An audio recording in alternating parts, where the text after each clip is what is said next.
So my name is Bill Wirtz. I'm the Senior Policy Analyst at the Consumer Choice Center. We're a consumer advocacy group. And I've actually previously provided short written testimony to the House Committee on Ways and Means. And I've communicated about the topic in local media publications. And we believe that Bill H706 should not be passed. As an organization, we stand up for available, affordable, innovative, and sustainable food. We oppose any bills that we think makes food more expensive for consumers, but the entire conversation on neonic bans isn't just about food affordability. The bill itself, we believe, is based on faulty premises. So in short points, this legislation would adversely impact consumers with reduced food security and higher prices. It would negatively impact farmers, increase the overall use of pesticides and its associated costs. Jurisdictions that have implemented a similar ban have experienced higher costs. We lack a proper impact assessment on this bill, and it's not backed by sufficient evidence on the effects of pollinators. In general, I would say that no consumer actually gets excited about the fact that pesticides are used in agriculture, but it's a bit like the same way you will never meet someone who's excited about buying car insurance. It's just something that farmers do in order to protect their crops. As consumers, we all want the best food at the best price, but we have a tendency of forgetting the people who actually make the food. And it's often that farmers are seen as sort of a cog in the machine of spraying pesticides. My grandfather was a farmer, and so was my great-grandfather and everyone before him. And I've never met a farmer who uses insecticides with delight in the same way, just the example I just gave on car insurance. But for instance, Vermont dairy farmers, they fertilize their corn with cow manure. And this is a very sustainable practice, but it attracts seed corn maggots, which can cause total crop loss. And this is why farmers have used neonics since the 1990s, so that consumers get a reliable food supply. Something that wasn't addressed today, and I think that's also relevant to know. What happens if the state bans neonics and then farmers try to get alternative non-treated seeds? Because Vermont actually only accounts for 1 in 1,000 corn seeds in the United States. So that if farmers tried to get those seeds, not only would they have difficulties finding those, if New York has the same ban, there's a high likelihood that New York farmers would be in competition with Vermont farmers for those seeds. Now, the bill makes reference to Ontario, the European Union, and Quebec. And while it is true that those jurisdictions have also banned neonics, that came at a specific costs. And often the European Union is specifically high on those numbers. Those costs are often offset with farm subsidies. But also, it's important to compare what consumers actually pay for food in those different jurisdictions. So in Vermont, it's 7.3% of what consumers spend their income on food. In Quebec, it's 12.1%. The EU average is 14.3%. That's twice the amount of what people in Vermont pay for food out of their overall income. Romania, for instance, it was 25%. So Vermont has been one of the states that saw the lowest amount of increase in consumer spending on food between 2019 and 2022. And that is actually good news. Food spending should not eat up a quarter of your household spending. I think we didn't innovate farming with seed breeding, mechanization, and modern crop protection only to live precariously as consumers.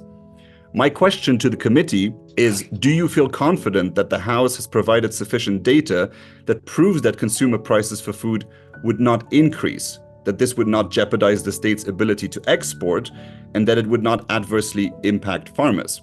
If a ban on neonic-treated seeds would mean that no more insecticides were to be used in Vermont agriculture, that would be a significant innovation, since both conventional and organic farm systems require crop protection.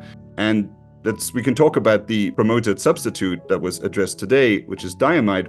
It's short-sighted to believe that substitution products will be immune from criticism. Anthranilic diamides are most dangerous to monarch butterfly larvae, according to researchers at Iowa State University. And I think importantly, they come at triple the costs of neonics with lower efficiency, which means that farmers would pay more for crop protection and also lose out on crop yield. And we fear that this would directly impact prices for consumers.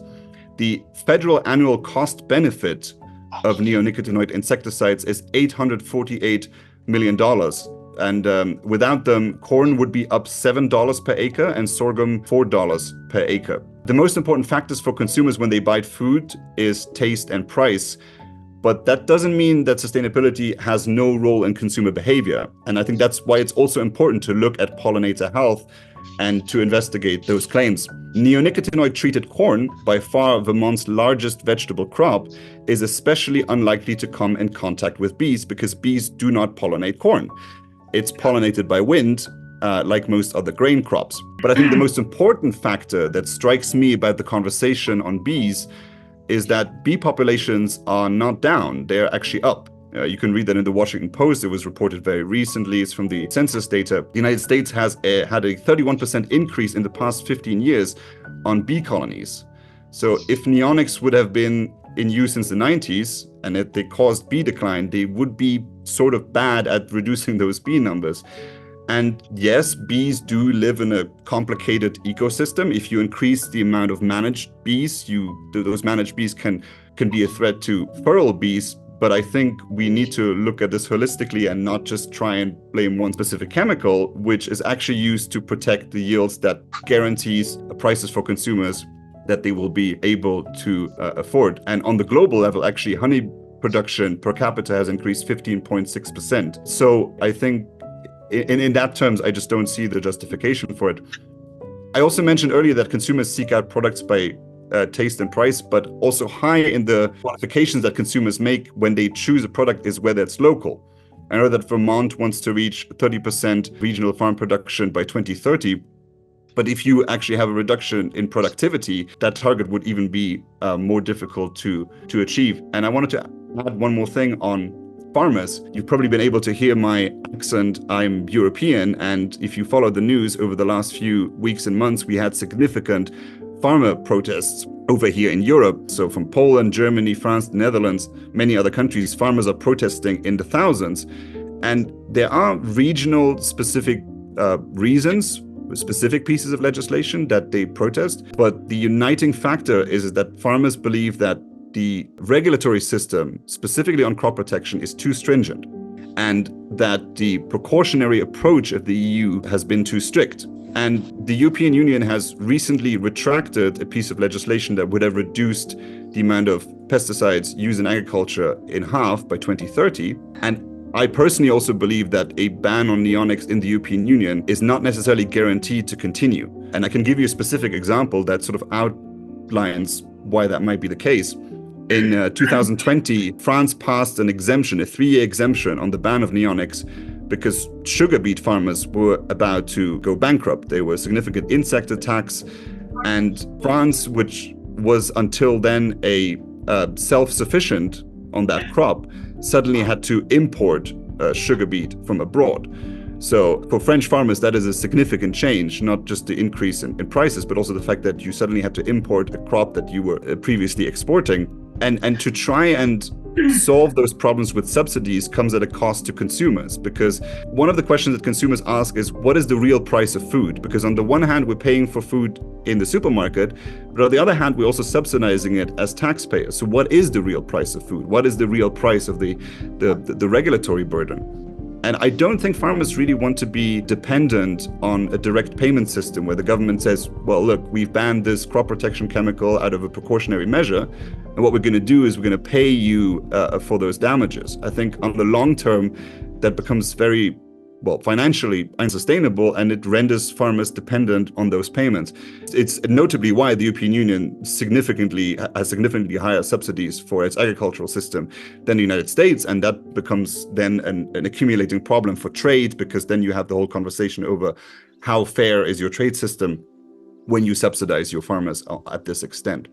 I also wanted to just very briefly respond to something I heard earlier from Mr. McArt.